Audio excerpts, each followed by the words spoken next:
வணக்கம் நண்பர்களே, நம்மளோட டிவிஎஸ் எலக்ட்ரிக் வண்டி இருக்குது பார்த்தீங்களா, அது பார்த்தீங்கன்னா ட்ரிப் ஏல ஜீரோவில் இருக்குது. பர்சன்டேஜ் வந்து பார்த்தீங்கன்னா 86 இருக்குது. நம்ம வண்டி வாங்கினதுலேருந்து பார்த்தீங்கன்னா பெருசாக வந்து டவுனெல்லாம் போனதே இல்லை. சரி எவ்வளோ கிலோமீட்டர் இது கொடுக்குது டெஸ்ட் பண்ணலாம், கம்பெனியில் சொன்ன மாதிரியே கொடுக்குதா அப்படின்னு டெஸ்ட் பண்ணலான்ட்டு தான் நான் பார்த்தீங்கன்னா வண்டி எடுத்து போயிட்டேன். 20 கிலோமீட்டர் நம்ம பக்கம் போயிருப்போம். கிட்டத்தட்ட எவ்வளோ சார்ஜ் போயிருக்கு, 69% போயிருக்கு 86ல். சரி அப்படியே போயிட்டே இருப்போம் அப்படின்னு சொல்லி நம்ம கிட்டத்தட்ட 35 கிலோமீட்டர் பக்கம் நம்ம டவுன் வேலை போக வேண்டியதாக இருந்துச்சு. சரி இதில் போயிட்டு வர முடியுமா, நான் டவுன் இருந்துச்சு, அதனால் ஈகோ மோட்லேயே போயிட்டே இருந்தேங்க. டவுன் எல்லாம் போயாச்சு, டவுனெல்லாம் தாண்டி போயாச்சு, சார்ஜும் கொஞ்சம் கொஞ்சம் இறங்கிட்டு இருக்கு, நம்ம கிலோமீட்டர் ஜாஸ்தியாச்சு.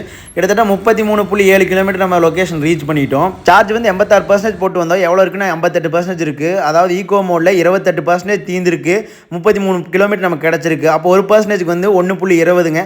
அப்போ 100% போட்டால் 120 கிலோமீட்டர் ஈகோ மோடில் கிடைக்கும். பார்த்தீங்கன்னா 33 கிலோமீட்ரு பக்கம் நம்ம வந்திருக்கோம் டவுனுக்கு. இப்போ மாதிரி ரிட்டன் இந்த கிலோமீட்டரில் வந்து நம்ம போனால் இப்போ வந்து நம்ம என்ன ஈகோ மோடில் ஸ்பீடு மோடில் போகலாம், எவ்வளோ வருது அப்படிங்கிறது பார்த்து சரிங்களா. இவ்வளோ நேரம் ஈகோ மோடில் வந்து பார்த்து கணக்கு பார்த்துட்டோம். அடுத்து பவர் மோடு அப்படின்னு பார்க்கும்போது உங்களுக்கு என்னென்னா ஸ்பீடு இன்க்ரீஸ் ஆகும், அவ்வளோதான். ஈகோ மோடில் வந்து 50 கிலோமீட்டர்ஸ் மேலே போகாது. அதே பவர் மோடு போட்டால் கிட்டத்தட்ட 90 கிலோமீட்டர் ஸ்பீடு வரைக்கும் போகலாம். நான் வந்து பார்த்திங்கன்னா 85 கிலோமீட்டர் ஸ்பீடு வரைக்கும் போனேன்.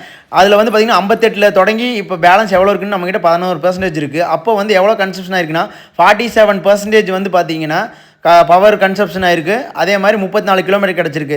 அப்போ 100% தோராயமாக போட்டால் பார்த்தீங்கன்னா ஒரு 70 கிலோமீட்டர் 75 கிலோமீட்டர் வந்து பவர் மோடில் கிடைக்குங்க. நம்ம நெக்ஸ்ட் வீடியோவில் வந்து பார்த்திங்கன்னா ஃபுல் சார்ஜ் போட்டு ஈகோ மோடில் பவர் மோடில் ட்ரை பண்ணி